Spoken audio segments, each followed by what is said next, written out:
தீகா ஒரு இயக்கம், அதோட நிறுவனர்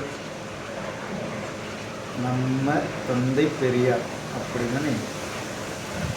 அதே மாதிரி தான் இஸ்லாம் ஒரு இயக்கம், அதோட நிறுவனர் முகமது நபிகள். கிறிஸ்தவம், அதோட நிறுவனர் தான் இயேசு அவர்கள். அப்படித்தானே? மதம் என்றால் இந்து மதம் மட்டுமே, அதாவது சனாதன தர்மம் மட்டுமே. இதைத்தான் ஸ்டாலின் அவர்கள் தெளிவாக சொல்லியிருப்பார். மதசார்பற்ற கூட்டணி என்று அவர் அவங்க ரெண்டு பேரையும் மதமாக அவர் சேர்க்கவில்லை, இயக்கமாக தான் அவர் சேர்த்திருக்கிறார் என்பது உண்மை, ஆணித்தரமான உண்மை. மக்கள் நீங்கள் தான் அதை புரிந்து கொள்ள வேண்டும்.